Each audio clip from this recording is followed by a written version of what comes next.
25,000க்கு மேல இருக்கும்போது, அம் 30,000த்துக்கு மேல டார்கெட் வந்து புரோக்கரேஜ் கம்பெனிஸ் செட் பண்ணியிருந்தாங்க. 2026ல. இப்போ நிஃப்டி அங்கருந்து ஒரு பெரிய கிராஷ். மோர் தென் 3000 பாயிண்ட்ஸ் ரெக்கார்ட் ஹைல இருந்து இறங்கியிருக்கு. இப்பவும் அந்த டார்கெட் மெயின்டெயின் பண்றாங்களா? அப்படின்ற ஒரு கொஸ்டின் மார்க் இருக்கு. முதல் விஷயம். 2வது கோல்ட்மன் சாக்ஸ் இப்போ மார்க்கெட் ரீசென்ட்டா ஒரு 1 ஆர் 2 டேஸ்க்கு முன்னாடி ஒரு இம்பார்ட்டன்ட் நிஃப்டியோட டேட்டா அனவுன்ஸ் பண்ணியிருக்காங்க. அதாவது நிஃப்டியோட டார்கெட் வந்து பார்த்தீங்கன்னா, குறைச்சிருக்கிறாங்க. என்ன காரணம்? எவ்வளோ டார்கெட் செட் பண்ணியிருக்கிறாங்க? ஏற்கனவே லாஸ்ட் இயர் 2025ல 30,000க்கு மேல டார்கெட் செட் பண்ண கம்பெனிஸ் ஏன் செட் பண்ணியிருந்தாங்க? இத பத்தி ஒன் பை ஒன்னா பார்க்க போறோம். ஸோ ஆக்சுவல் நிஃப்டியோட டார்கெட் தான் என்ன? கம்ப்ளீட்டா இந்த வீடியோ வாட்ச் பண்ணுங்க ஸ்கிப் பண்ணாம. நிஃப்டி இன்னும் இன்க்ரீஸ் ஆக சான்சஸ் இருக்கா? இல்ல இறங்க ஃபால் ஆக சான்சஸ் இருக்கான்றத நீங்க அண்டர்ஸ்டாண்ட் பண்ணிக்கலாம். சென்னை ட்ரேடிங் அகாடமி இதுவரைக்கும் நீங்க சப்ஸ்கிரைப் பண்ணலனா, சப்ஸ்கிரைப் பண்ணி வாட்ச் பண்ணுங்க. ஃபர்ஸ்ட் டைம் வந்து நீங்க இந்த சேனல வாட்ச் பண்றீங்கன்னா, சப்ஸ்கிரைப் பண்ணி சப்போர்ட் பண்ணுங்க. என்னோட டெலகிராம் குரூப்புக்கான லிங்க்கும் வீடியோவோட டிஸ்கிரிப்ஷன்ல இருந்து யூஸ் பண்ணிக்கலாம். ஏப்ரல் 4 சென்னை தாம்பரம்ல டைரக்ட் ட்ரெய்னிங் செஷன் நடக்குது. ஆப்ஷன் ட்ரேடிங்க்கான ட்ரெய்னிங் செஷன். இது ஒரு ஃப்ரீ ட்ரெய்னிங். இதுக்கான லிங்க் டிஸ்கிரிப்ஷன்ல இருக்கு. கிளிக் பண்ணி ரெஜிஸ்டர் பண்ணிக்கங்க. இப்போ வீடியோக்குள்ள போகலாம்.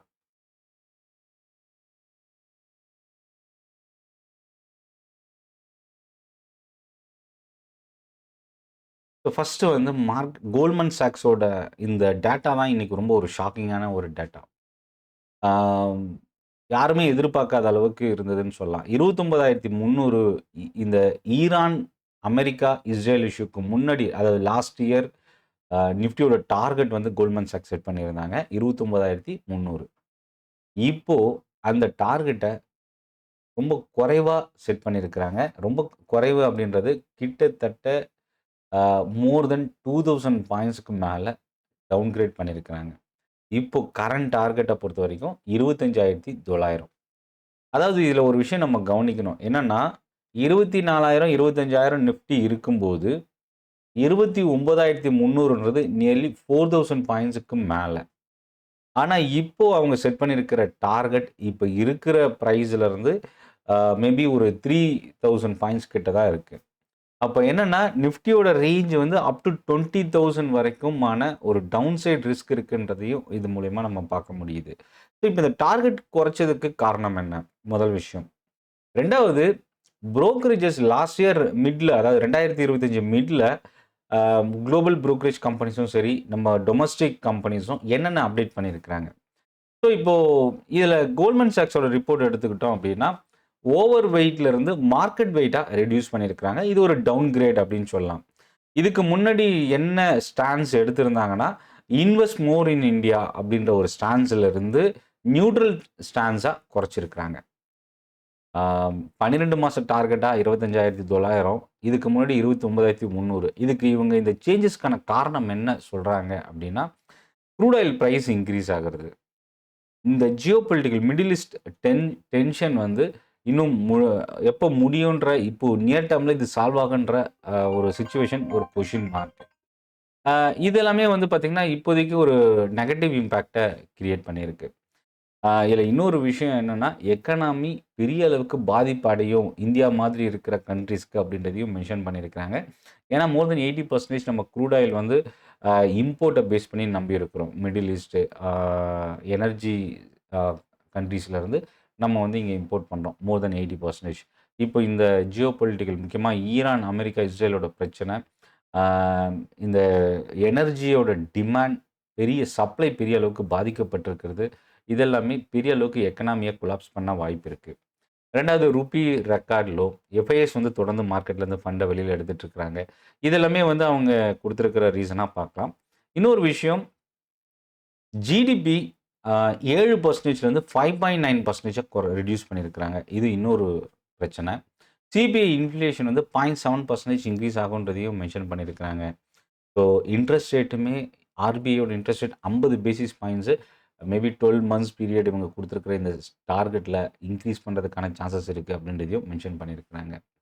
ஸோ இப்போ இதில நம்ம கவனிக்கக்கூடியது என்னன்னா, அதர் புரோக்கரேஜ் கம்பெனிஸ் 2025ல பார்த்தீங்கன்னா, ICICI, JP Morgan, Motilal Oswal இவங்க எல்லாமே வந்து பார்த்தீங்கன்னா, நியர்லி ஒரு 30,000 டார்கெட் செட் பண்ணியிருந்தாங்க. அதாவது நார்மலா பார்க்கும்போது மார்க்கெட் இன்கிரீஸ் ஆகும்போது நிஃப்டி இவ்வளோ போகும், அவ்வளோ போகும், இன்னும் ஒரு 10,000 பாயிண்ட் இன்க்ரீஸ் ஆகும், நிஃப்டி 50,000 கிராஸ் பண்ணும். இந்த மாதிரி நிறைய சென்டிமெண்ட்ஸ் வந்து ஆல்ரெடி ப்ரோக்கரேஜ் கம்பெனிஸ் கொடுத்துருந்தாங்க. இப்போ ஃபால் ஆகும்போது பார்த்தீங்கன்னா, எந்த ப்ரோக்கரேஜ் கம்பெனியும் ரிவைஸ் பண்ணல. ஏன் ரிவைஸ் பண்ணல அப்படின்னா, ஏன் ரிவைஸ் பண்ணணும்? முதல் விஷயம் 25,000ல நிஃப்டி இருக்கும்போது 29,000ஓ 30,000ஓ டார்கெட் செட் பண்ணியிருந்த கம்பெனிஸு, இப்போ நிஃப்டி வந்து 25 இருந்து எக்ஸாம்பிள் எடுத்துக்கிட்டா கூட மோர் தென் 2000 பாயிண்ட்ஸ் கிட்ட இறங்கியிருக்கு. அதாவது கிட்டத்தட்ட 10% 26 டூ 20 டூ 500 எடுத்துக்கிட்டா கூட. இப்போ இந்த 3000 பாயிண்ட் கிட்ட இறங்கியிருக்கிற நிஃப்டி, இப்போ அவங்க டார்கெட்ட ரிவைஸ் பண்ணணும். ஸோ அது ஒரு ரீசன். பட் இதுல எல்லா எல்லா ப்ரோக்கரேஜ் கம்பெனிஸும் ஒரு பெரிய தயக்கம். என்ன அப்படின்னா, இப்போ இத ரிவைஸ் பண்ணி டவுன்கிரேட் பண்றதுக்கு, இப்ப இருக்கிற ஒரு அசாதாரண சிச்சுவேஷன்ல இவங்க யாருமே அத முன் வரல அப்படின்னு கூட சொல்லலாம். இந்த கோல்ட்மன் சாக்ஸோட இந்த டேட்டா அகைன் ரிவைஸ் பண்ணியிருக்கிறாங்க. இப்போ மேபி இந்த ரீசென்ட்டா வந்து பார்த்தீங்கன்னா, இந்த ஜியோபொலிட்டிக்கல் டென்ஷனுக்கு அப்புறம் கோல்ட்மன் சாக்ஸ் வந்து ரொம்ப போல்டா இந்த ஒரு ஃபோர்காஸ்டிங் டேட்டாவ குடுத்துருக்காங்க. ஸோ இப்போ இது எல்லாமே நமக்கு ஆல்ரெடி தெரிஞ்ச விஷயம் தான். நிஃப்டி வந்து மறுபடியும் ரெக்கார்ட் ஹை உடைச்சு போகுன்ற எதிர்பார்ப்பு இப்ப கொஞ்சம் குறைஞ்சிருக்கு இன்வெஸ்டார் லெவல்ல. அது மட்டும் இல்லாம இவங்களோட ஸ்டாக்ஸ் செக்டார் ஃபோக்கஸ் வந்து பார்த்தீங்கன்னா, அம் இப்போ இவங்க சொல்ற விஷயம்னா சைக்ளிக்கல் அண்ட் டிஃபென்சிவ் ஸ்டாக்ஸ் வந்து இப்போ இவங்க வந்து மேஜரா ஃபோக்கஸ் பண்றாங்க. இன்னொரு விஷயம் என்னன்னா, சேஃப் ஹேவன் அப்படின்றது இவங்க சொல்ற விஷயம் banks, consumer staples, telecom companies, defence sector சொல்றாங்க. இன்னொரு பக்கம் அவாய்ட் லிஸ்ட்ல பார்த்தீங்கன்னா, ஆட்டோ, என்பிஎஃப்சி, கன்சூமர் டியூரபிள்ஸ் வந்து அவாய்ட் லிஸ்ட்ல இவங்க குடுத்துருக்காங்க. இப்போ எனர்ஜி செக்டாருக்கான ஒரு பாசிட்டிவ் அப்டேட் வந்து ஓவர் வெயிட் அப்படின்றத மென்ஷன் பண்ணியிருக்கிறாங்க. Energy, oil refinery companies, energy stocks. அதே மாரி இதுல ஆயில் பிரைஸ் இன்கிரீஸ் ஆகுறது ஆயில் மார்க்கெட்டிங் கம்பெனிஸ்க்கு ஒரு பக்கம் நெகட்டிவா இருந்தாலும், பட் அண்டர் வெயிட் அப்படின்ற அப்டேட் வந்து ஆயில் மார்க்கெட்டிங் கம்பெனிஸ்க்கு இவங்க செட் பண்ணியிருக்கிறாங்க. ஸோ ஓவரால் ஃபோர்காஸ்டிங் டேட்டா மார்க்கெட்ல இம்பாக்ட் கிரியேட் பண்ணுதோ இல்லையோ, பட் இன்வெஸ்டர்ஸுக்கு இது ரொம்ப ஒரு இம்பார்ட்டன்ட் நோட் அப்படின்னு கூட சொல்லலாம். இத பேஸ் பண்ணி நீங்க உங்களோட போர்ட்ஃபோலியோவ ரீபேலன்சிங், இல்ல ரிவைஸ் பண்றது, இல்ல நியூ இன்வெஸ்ட்மென்ட்டா நீங்க வரப்போறீங்கன்னா, இந்த கோல்ட்மன் சாக்ஸோட ரிப்போர்ட் ஒரு ஒன் ஆஃப் த கீ ஃபேக்டரா இருக்கிறதுக்கு வாய்ப்பு இருக்கு. இந்த வீடியோ யூஸ்ஃபுல்லா இருக்குன்னு நினைச்சீங்கன்னா, லைக் பண்ணி சப்ஸ்கிரைப் பண்ணுங்க. சப்போர்ட் பண்ணுங்க. ஏப்ரல் 4ஆம் தேதி ட்ரெய்னிங் செஷன் கலந்துக்கிறதுக்கான லிங்க் டிஸ்கிரிப்ஷன்ல இருக்கு. என்னோட டெலகிராம் லிங்க்கோட நீங்க கிளிக் பண்ணி குரூப்ல ஜாயின் பண்ணிக்கங்க. மார்க்கெட் அப்டேட்ஸ், நியூஸ் நீங்க ரிசீவ் பண்ணலாம். நன்றி, வணக்கம்.